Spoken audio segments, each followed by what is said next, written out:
The buzzing was distant at first, like an insect trapped behind a curtain. I almost didn't hear it over the sound of the shower running. Ethan had been in there for nearly 20 minutes, the steam billowing out from under the bathroom door in lazy curls. That was unusual for him. 15 minutes was typically his maximum. Efficient in everything, my husband. The phone buzzed again, more insistent this time. I glanced at the nightstand where my own phone sat, screen dark. The sound was coming from the pocket of Ethan's discarded jacket, draped carelessly over the armchair in the corner of our bedroom. He never forgot his phone. In the 7 years we'd been married, I couldn't recall a single instance when his phone wasn't either in his hand or his pocket. I hesitated, then crossed the room. The jacket was still warm from his body as I reached into the pocket. The screen glowed with an incoming call, a name displayed that made me pause. Vivian.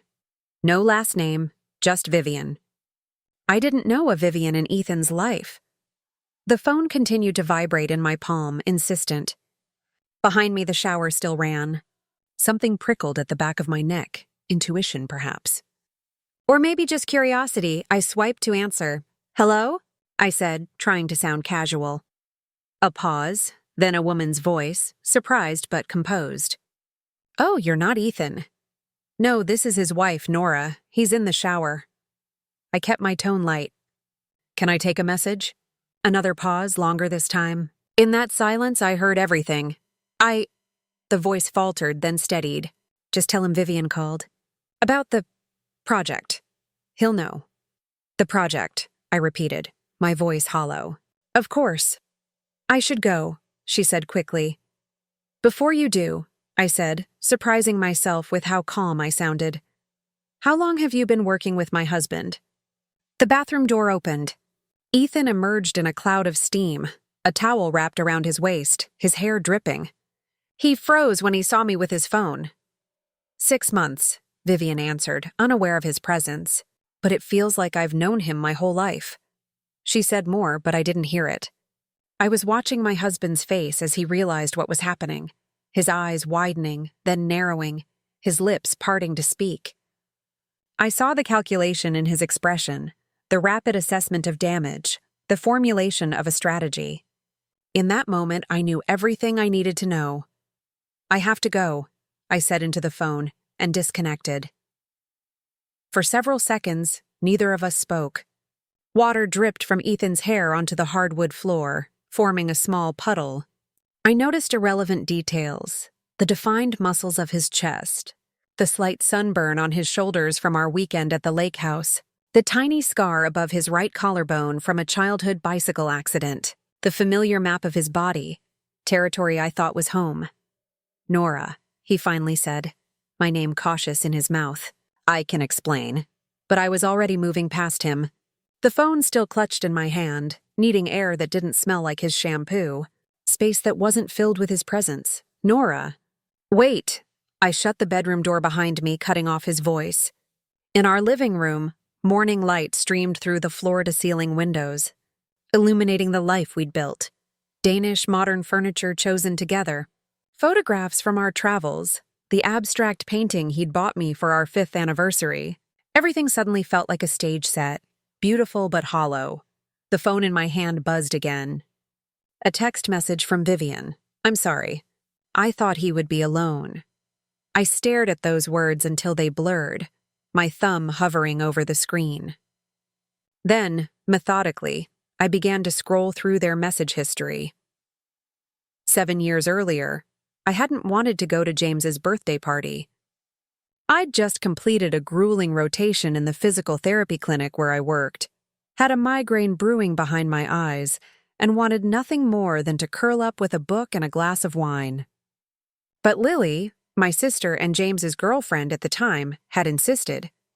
He's inviting a ton of people from work, she'd said, her voice tinny through my phone speaker, including his new friend from the tech division who's apparently gorgeous and single. You need to meet people who don't talk about muscle groups all day. I like muscle groups, I'd protested weakly. They're straightforward. That's exactly what I mean. Come on, Nora, one night. For me. So I'd gone, wearing a dress that didn't quite fit right and shoes that pinched, to a crowded bar in downtown Seattle, where the music was too loud and the drinks were overpriced. James greeted me with a bear hug that smelled of expensive cologne and whiskey. "The birthday boy is already drunk," I observed. Returning his hug. "Not drunk," he corrected. "Optimally lubricated for social interaction. And there's someone you need to meet." He scanned the crowd, then waved at someone across the room. "Ethan, get over here!" And that was how it began, with James's sweaty palm against my back, pushing me forward, and Ethan Chen turning from his conversation, his eyes finding mine in the dim light. He was tall, with features that looked sculpted rather than grown, and a smile that transformed his serious face into something mischievous. "So you're the famous Nora," he said, his voice warm and slightly teasing. "James has been trying to engineer this meeting for weeks." "Has he?" I glanced at James, who shrugged unapologetically. "You two are perfect for each other," James insisted. "Both stupidly smart, both workaholics, both terrible at maintaining a social life." "Is that supposed to be flattering?" I asked. Ethan laughed, the sound genuine. "James's people skills could use some work. But he's not wrong about me being a workaholic. I'm trying to reform, though." He held up his drink. "Starting tonight. And how's that going?" I found myself smiling, despite my earlier reluctance. "Well, I've already ignored 3 work emails in the past hour, so I'd say I'm making progress." His eyes crinkled at the corners when he smiled. "What about you?" "James says you fix broken people." "Physical therapist," I clarified. "And I don't fix people. I help them fix themselves." "I like that distinction," he said. And the way he looked at me, attentive, interested, made me feel suddenly self-conscious and alive. We talked for hours that night, finding a quieter corner of the bar, then moving to a late-night diner when the bar closed. He told me about growing up in a Michigan suburb as the son of Chinese immigrants, about the pressure to succeed, about finding his passion in technology that connected people. I told him about my childhood in Seattle, about losing my parents in a car accident when I was in college, about finding purpose in helping patients rebuild their strength and confidence. By the time he walked me to my car as dawn broke over the city, something had shifted in my world. I felt it, a reorientation, like a compass finding north. "I'd like to see you again," he said, standing close enough that I could smell his aftershave. "Properly, not at the tail end of someone else's birthday party." "I'd like that," I replied. And when he leaned down to kiss me, gentle and questioning, I found myself rising to meet him, answering. 2 years later, we were married at the lake house that belonged to his family, with Lily as my maid of honor and James as his best man. Our vows were simple but heartfelt. Ethan promised to be my partner in all things, to honor my independence while building our togetherness, to choose me every day. I promised to support his dreams, to be his safe harbor, to choose him back. We got lucky, Lily said at the reception, a champagne flute in her hand, her eyes slightly unfocused. She and James had broken up 6 months after his birthday party. "Finding your person so easily, most of us have to wade through a lot more bullshit." "It wasn't luck," I'd corrected her, watching Ethan across the room as he laughed with his college roommates. "It was recognition." The first years of our marriage were good, challenging at times as we navigated the complexities of merging 2 independent lives, but fundamentally solid. Ethan's career at a rising tech company accelerated rapidly, bringing more responsibility and longer hours but also financial security that allowed us to buy our dream apartment with views of Puget Sound. My work at the clinic was steady and fulfilling, even if it didn't come with the same prestige or compensation. "You should open your own practice," Ethan suggested one night over dinner, 3 years into our marriage. "You're always talking about your ideas for a more holistic approach. Why not do it your way?" "That's a huge risk," I hesitated. "The startup costs alone, we can handle it," he said confidently. "I believe in you, Nora. You'd be amazing." His faith in me was intoxicating, a heady counterpoint to my own self-doubt. 6 months later, I opened North Star Physical Therapy in a modest space not far from our apartment. The early days were terrifying. Too few patients, too many expenses, but Ethan never wavered. "It'll work," he assured me when I lay awake at night, anxiety churning in my stomach. Great things take time to build. He was right. Gradually, the practice grew, built on patient referrals and my reputation for results. By our 5th anniversary, I had hired 2 additional therapists and was turning a small but sustainable profit. "To North Star," Ethan toasted at our anniversary dinner, raising his glass. "And to its guiding light." "To us," I countered, clinking my glass against his. "We built it together." He smiled, reaching across the table to take my hand. Always a team. I believed him completely. The changes were gradual, almost imperceptible at first. Ethan's company was acquired by a larger tech firm, bringing new opportunities but also new pressures. He began traveling more frequently. San Francisco, New York, occasionally overseas to London or Singapore. The apartment felt emptier without him. Our conversations increasingly confined to hurried phone calls between his meetings or my patient appointments. "It's just temporary," he assured me during a rare weekend when we were both home. "This integration phase is crucial. Once things settle, I'll scale back." I nodded, wanting to believe him. "I miss you." "I miss you too." He pulled me close, his body familiar yet somehow distant. "But think of what we're building. In a few years, we could be looking at early retirement, travel the world together, maybe even start that family we've talked about."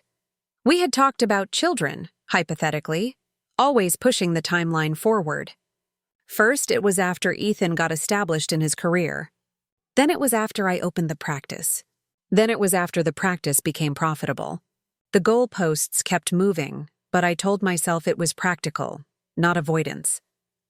"I'd like that," I said, resting my head on his chest, listening to his heartbeat. Solid, steady, a constant, but the temporary phase stretched on. 6 months became a year. His absences grew longer, his presence when home increasingly distracted. I noticed him checking his phone during dinner, stepping out of rooms to take calls, bringing his laptop to bed. The invisible wall between us thickened, built of missed connections and unspoken frustrations. "Is everything okay?" I asked one night after he'd been unusually quiet through dinner. "At work, I mean." He looked up from his phone, a slight delay before his eyes focused on me. "Just a complicated project. New team. Lots of moving parts. Tell me about it," I offered. "Maybe talking it through would help. It's technical stuff. Boring." He smiled, but it didn't reach his eyes. "How was your day? Any interesting cases?"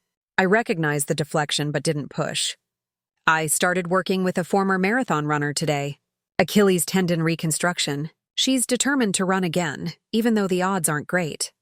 "That's great," he said, but his attention had already drifted back to his phone. I felt a flicker of irritation. "Ethan." He looked up, guilt flashing across his face. "Sorry, it's just this thing with the project team." "It's fine," I said, standing to clear the dishes. "I know you're busy." He caught my wrist as I reached for his plate. "No, it's not fine. I'm sorry, Nora, really." He set his phone face down on the table. "Tell me more about this marathon runner." I sat back down, the moment of tension passing. This became our pattern: friction, apology, temporary reconnection, followed by gradual drift. Like waves against a shoreline, each cycle eroding a little more of the foundation. The previous spring, Ethan had suggested we spend a weekend at the lake house, just the 2 of us. It had been months since we'd had more than a few consecutive hours together, and I seized the opportunity. "Let's leave Thursday night," I suggested. "Beat the Friday traffic."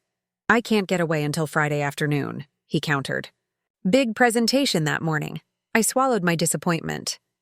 "Friday afternoon works." The drive to the lake was tense, Ethan fielding work calls for the first hour while I stared out the window at the emerging greenery of late spring. When he finally put his phone away, he reached for my hand. "I'm all yours now," he promised. "No more work until Monday." The lake house was as I remembered it from our wedding, peaceful, isolated, with breathtaking views of the water and surrounding mountains. As the sun set that first evening, We sat on the dock with glasses of wine, watching the light change on the surface of the lake. "Remember when we skinny dipped here the night before our wedding?" I asked, feeling nostalgic. Ethan laughed. "And nearly got hypothermia. The water was freezing. Worth it, though." I nudged his shoulder with mine. "When was the last time we did something spontaneous like that?" He was quiet for a moment. "Too long," he finally said. "We've both been so focused on our careers. Do you ever regret it? The pace we've been keeping?" He turned to look at me, his expression serious in the fading light. "No, but I miss us sometimes. The way we used to be." "We're still us," I said. But even to my ears, it sounded like a question. He set down his wine glass and took my face in his hands. "Yes, we are. Just a busier, more distracted version." He kissed me then. Gentle at first, then with an intensity that reminded me of earlier days. That weekend had been good. We hiked, cooked meals together, made love with an urgency that felt both familiar and new. On Sunday afternoon, as we packed to leave, I felt hopeful that we'd turned a corner. "We should do this more often," I said, folding a sweater into my overnight bag. "Quarterly lake house weekends, non-negotiable." "Absolutely," Ethan agreed, closing his suitcase. "Next time I'll block off Thursday and Friday. Make it a long weekend." But as we drove back to Seattle, his phone began buzzing with notifications from the 2 days offline. By the time we reached the city limits, he was already scheduling calls for that evening. The renewed connection from the lake house faded quickly, like mist burning off in morning sun.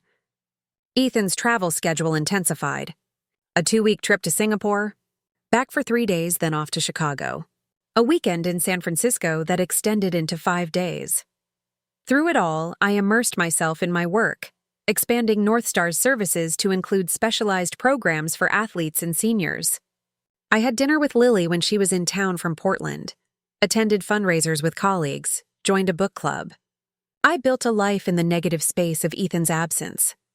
"You two are like ships passing in the night," Lily observed during one of her visits, 3 months ago. "How do you make it work?" I'd shrugged, uncomfortable with the question. "We're both pursuing our passions, supporting each other's growth. Isn't that what marriage is supposed to be?" Lily had given me a long look. "Part of it, sure. But not at the expense of actually being together." Her words lingered with me, an uncomfortable truth I'd been avoiding. When Ethan returned from his next trip, I suggested couples therapy. "Therapy?" He looked genuinely surprised. "Are we having problems?" "Not problems exactly," I said carefully. "But we're disconnected. I miss you, even when you're here." His expression softened. "I miss you too. But therapy seems extreme. We just need more time together. I'll cut back on travel." "You've been saying that for over a year," I pointed out, trying to keep accusation from my voice. "This time I mean it," he insisted. "In fact, I've already told them I need to be more Seattle-based. No more than 1 week of travel per month." Relief flooded through me. "Really?" "Really," he confirmed, pulling me into an embrace. "You're more important than any job, Nora. I'm sorry it took me so long to prioritize that." And he had been home more in the recent months. Still busy, still distracted at times, but physically present. I'd felt cautiously optimistic that we were finding our way back to each other.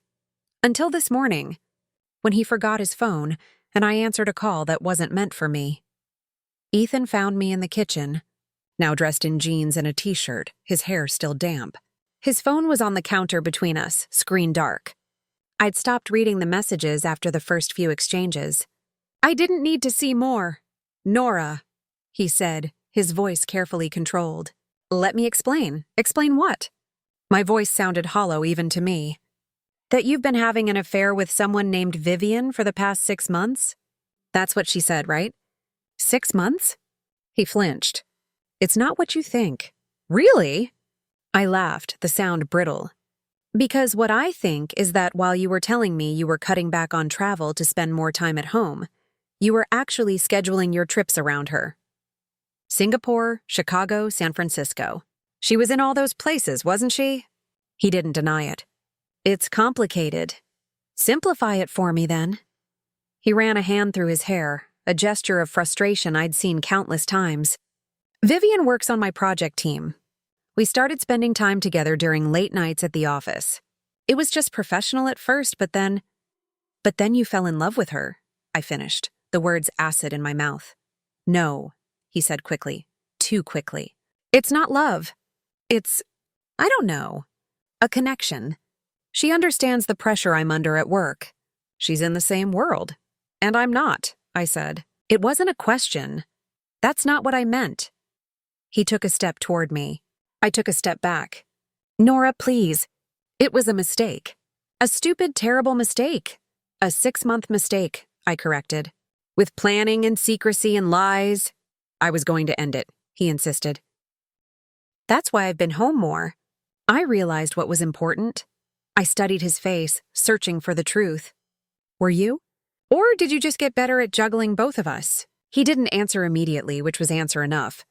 Get out, I said quietly. What? Get out of the apartment. I need to think, and I can't do that with you here. Nora, this is my home too, is it? I interrupted. Because it seems like your home is wherever is convenient for you and Vivian. His expression hardened. That's not fair, fair? I repeated, incredulous. You want to talk about fair? You've been living a double life for half a year while I've been here, faithful and oblivious, thinking we were working on our marriage. So no, I'm not feeling particularly concerned with what's fair to you right now. We stared at each other across the kitchen island. 7 years of history suspended between us like a fragile glass sculpture about to shatter. Where am I supposed to go? He finally asked. I don't care, I replied. A hotel. James's place. Or hey, maybe Vivian has room for you. He winced at that. Nora. Just go, Ethan, please, before I say things I can't take back. For a moment, I thought he would argue further. Instead, he nodded once, turned, and walked back to the bedroom. I heard drawers opening, closet doors sliding, the soft thump of a duffel bag being filled. 10 minutes later, he reappeared with the bag slung over his shoulder. I'm sorry, he said, standing in the entryway. I never meant to hurt you.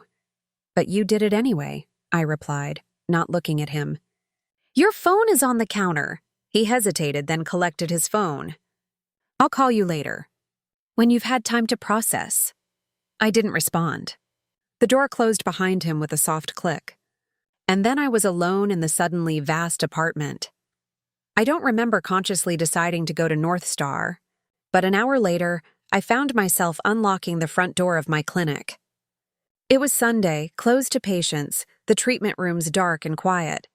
I went to my office in the back, closed the door, and finally allowed the tears to come. They weren't pretty tears, not the single glistening drop rolling poetically down a cheek. These were ugly, violent sobs that bent me double in my office chair, that made my nose run and my chest ache. I cried until I was empty, until all that remained was a dull, hollow feeling and a headache building behind my eyes. When my phone buzzed with a text from Ethan, I'm at James's. We need to talk when you're ready. I turned it off and slipped it into a drawer. Not yet. I couldn't talk to him yet. Instead, I did something I hadn't planned. I searched for Vivian online. It didn't take long to find her. Vivian Parker, senior project manager at Ethan's company. Her LinkedIn profile showed an attractive woman with a polished professional photo, impressive credentials, and a career trajectory that mirrored Ethan's. Harvard Business School. Former consultant at McKinsey. Series of increasingly responsible roles in tech. Her Instagram was public. I scrolled through images of business conferences, hiking trips, elegant restaurant meals. And then I found it. A photo from 4 months ago, tagged at a rooftop bar in Singapore. Ethan wasn't in the picture, but I recognized the skyline from his own photos from that trip. The caption read, "Evening views with the team." Some business trips are better than others. Singapore or work perks, I kept scrolling. A photo from Chicago 2 months ago. Architecture tour break during Project Sprint.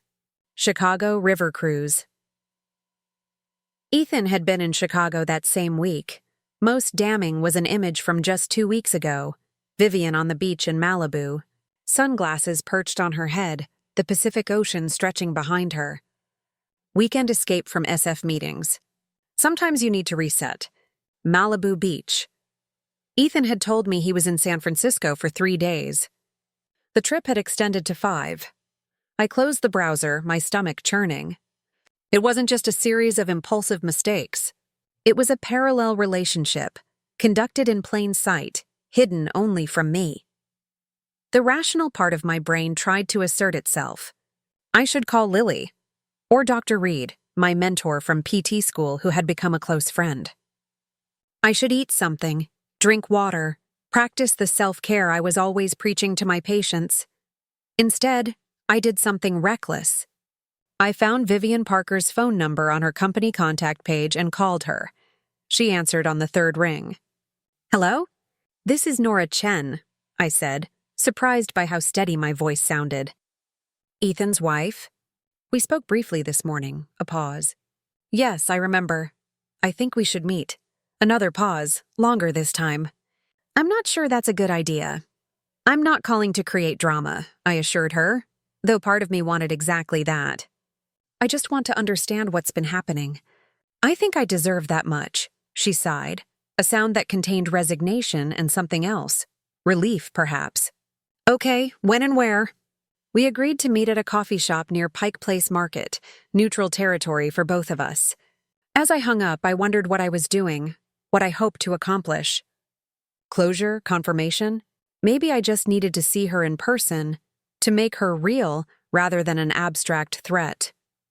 The coffee shop was busy when I arrived an hour later, weekend tourists mingling with locals. I spotted her immediately sitting at a table by the window. She was striking in person, tall and slender, with dark hair pulled back in a sleek ponytail, wearing a casual but expensive-looking outfit that made my jeans and sweater feel suddenly shabby. She saw me approach and stood, extending her hand. "Nora, thank you for suggesting this." The formality was surreal. I shook her hand briefly, then sat across from her. She'd already ordered a cappuccino. I didn't want anything. "I'm not sure where to start," she admitted after an awkward silence. "How about with the truth?" I suggested. "When did it begin?" She took a sip of her coffee, collecting her thoughts. "The Singapore trip 6 months ago. We were working late on a presentation. One night turned into more. And you knew he was married." It wasn't a question, but she answered anyway. "Yes, he never hid that. But you pursued it anyway." Her eyes met mine directly. "We both did. I'm not going to pretend I was an innocent bystander, but I also won't take all the responsibility. Ethan made his choices." The blunt honesty was oddly refreshing after Ethan's evasions. "What did he tell you about me?" "About our marriage?" She hesitated. "That you were growing apart. That you were both focused on your careers. That you wanted different things." I laughed bitterly. The classic justification. "And you believed him?" "I wanted to," she admitted. "But I'm not naive. I knew it was wrong. I just—" She trailed off, looking out the window. "You just what?" "I fell for him," she said simply, despite knowing better. Despite all the red flags. He has a way of making you feel like you're the only person in the world when he focuses on you.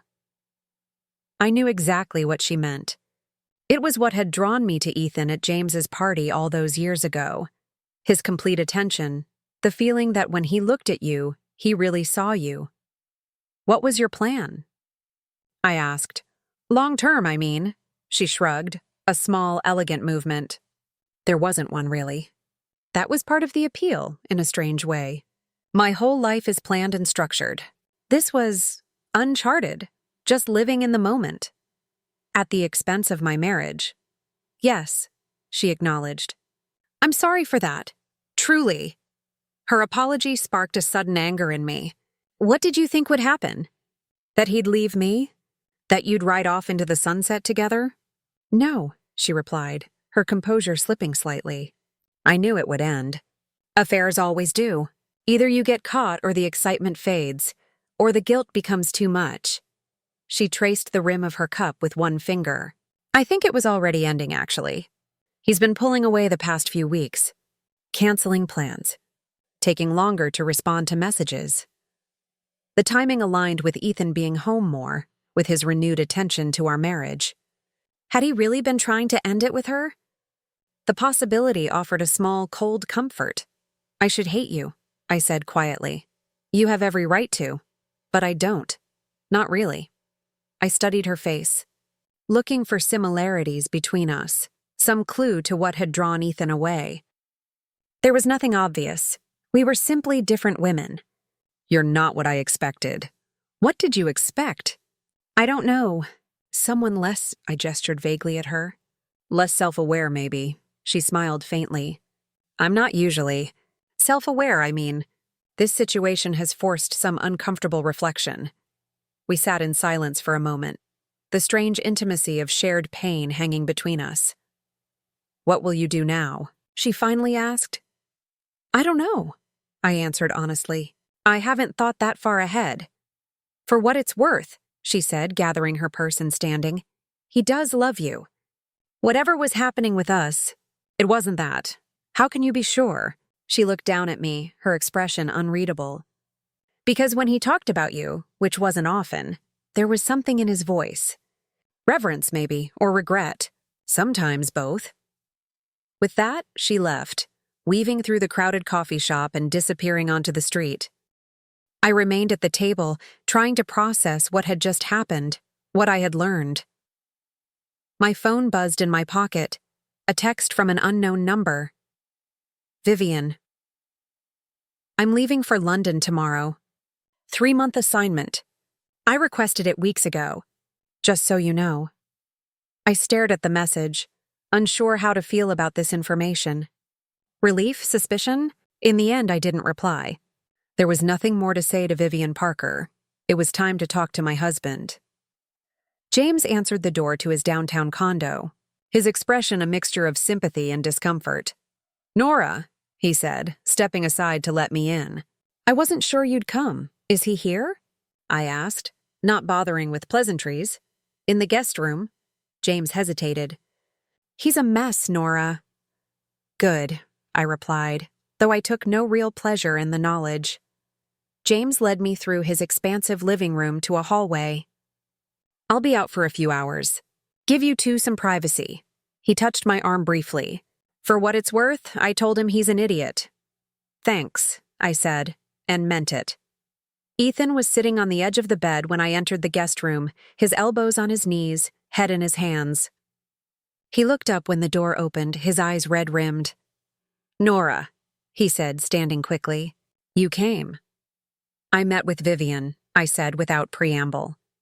He paled. You what? We had coffee. Had a nice chat about your relationship? Nora, Sit down, Ethan. My voice was calm but firm. I'm going to talk now, and you're going to listen. He sat back on the bed, watching me with wary eyes. I remained standing, needing the physical advantage. 6 months ago, when you went to Singapore, something in our marriage was already broken. I don't know exactly when it happened or how. Maybe it was gradual. The long hours, the missed connections, both of us too busy to notice the distance growing between us. But it was broken. He nodded slightly, not interrupting. You had a choice then. You could have talked to me. You could have suggested counseling. You could have been honest about your unhappiness. Instead, you chose her. It wasn't about unhappiness, he said quietly. Not exactly. It was... He struggled for words. It was easier. With her, I could be just one version of myself. The successful tech executive. With you, I have to be everything. Husband, partner, the man who promised to build a life with you. And I felt like I was failing at that. So instead of trying harder, you gave up, I said. You created a separate life where you didn't have to deal with the complications of the real one. Yes. The admission seemed to cost him. But I realized I was wrong.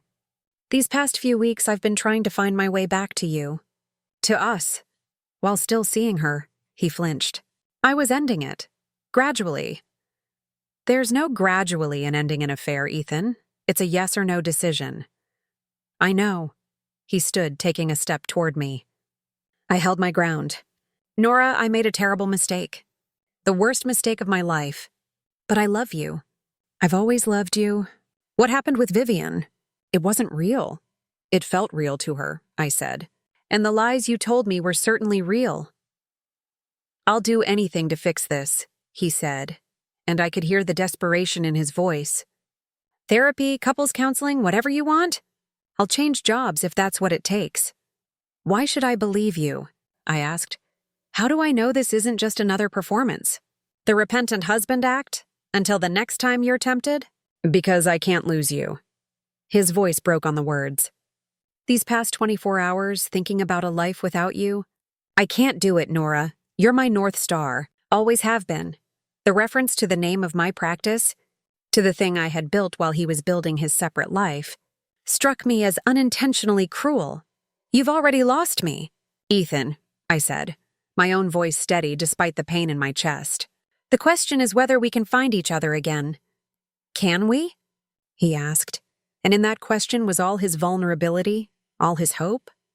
I took a deep breath. I don't know, but I do know that I'm not making any decisions today. I need time and space. He nodded, accepting this. Whatever you need.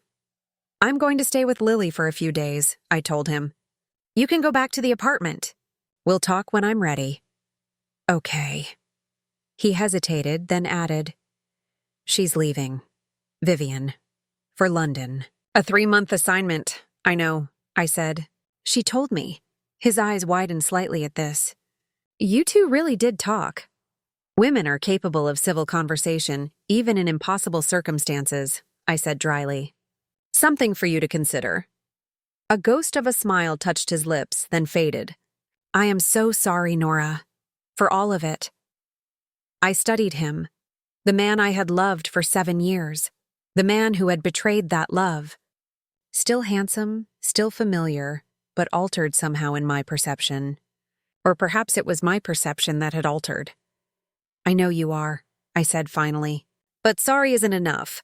Not for this. As I turned to leave, he spoke again. What do you need from me? Besides time and space? I paused at the door, considering. Honesty. Complete honesty. About everything. What happened with her, why it happened, what you want now.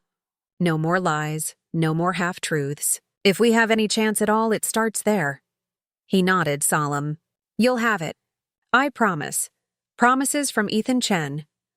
Once I had built my life on them. Now, I wasn't sure they were worth the air used to speak them. But as I left James's apartment, I felt something I hadn't expected. Not forgiveness, not yet, but the faint possibility that it might someday exist. The lake house is peaceful in autumn, the water dark and still, reflecting the fiery colors of the surrounding trees. I sit on the dock, a blanket wrapped around my shoulders against the chill, watching the sun sink toward the horizon.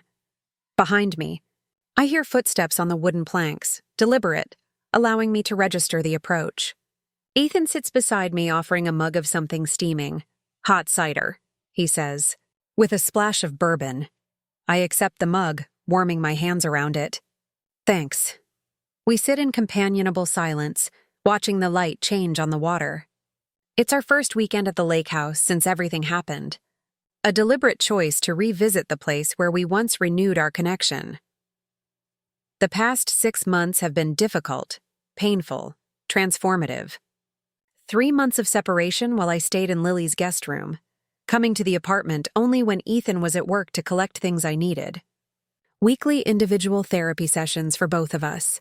Tentative, carefully worded text messages that gradually evolved into phone calls, then cautious coffee meetings in neutral locations. 2 months ago, I agreed to try couples counseling. 1 month ago, Ethan moved back into the apartment, sleeping in the guest room, respecting the boundaries I had established. This weekend trip is another step, another experiment in rebuilding. What are you thinking about? He asks now, his voice gentle in the gathering dusk. Everything, I answer honestly. How much has changed? How much hasn't? He nods, not pushing for more.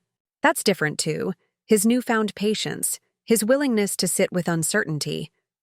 I got a call from Dr. Reed today, I say after a moment. About the expansion proposal. The second location? Ethan sets his mug down on the dock between us. What did he say? He's in. Willing to come out of semi-retirement to help establish it. I feel a small smile forming. Said it was time North Star became a constellation. That's fantastic, Nora. The pride in his voice seems genuine. You've worked so hard for this. It's scary, I admit. The responsibility, the risk.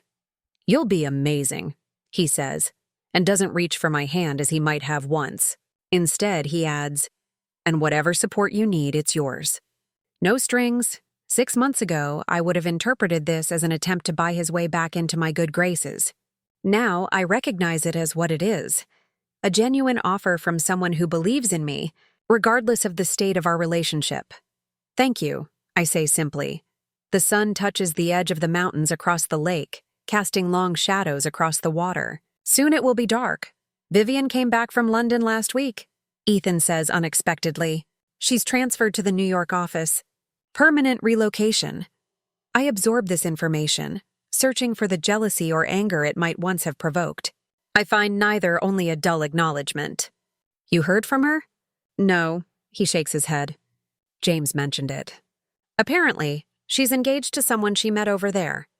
Financial analyst or something. That was fast, I observe, more surprised than judgmental. Some people know how to move forward decisively, Ethan says, and I hear the self-criticism in his voice. I turn to look at him directly, his profile outlined against the sunset. And some people need time to understand what they really want. He meets my gaze, his eyes searching. And some people never get a second chance to make it right. But you did, I say quietly.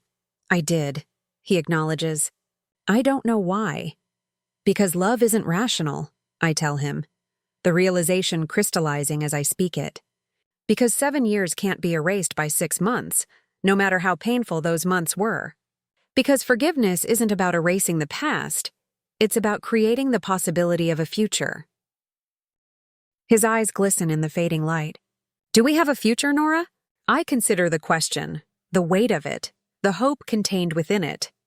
I don't know yet, I answer truthfully. But we have a present. We're here now, trying. That's something. He nods, accepting the uncertainty, the incompleteness of the answer. Another change. The man who once needed to control every outcome now learning to live with ambiguity. The sun disappears behind the mountains, leaving a wash of color in its wake, orange and pink and purple bleeding into deep blue. Neither of us moves to go inside, content to sit with each other as darkness falls. My phone vibrates in my pocket, a text message from Lily checking in. I'll respond later. For now, this moment belongs to us, to whatever we are becoming. Do you remember our wedding night? Ethan asks suddenly. Here at the lake? Of course. You said something then that I've been thinking about a lot lately. You said that finding each other wasn't luck. It was recognition. I remember the conversation, the certainty I had felt then. I was very young, I say with a small smile. Very convinced of cosmic certainty. Maybe you were right, though, he suggests. Maybe we did recognize something in each other. Something true and essential that got buried under careers and ambition and daily life. Something worth finding again. The darkness is nearly complete now, the first stars appearing overhead. In their faint light, I can just make out Ethan's features, familiar and dear, despite everything. Maybe, I agree, and tentatively, I reach across the space between us, finding his hand with mine. His fingers close around mine, warm and solid. It's not forgiveness, not completely. It's not trust, not yet, but it's a beginning again.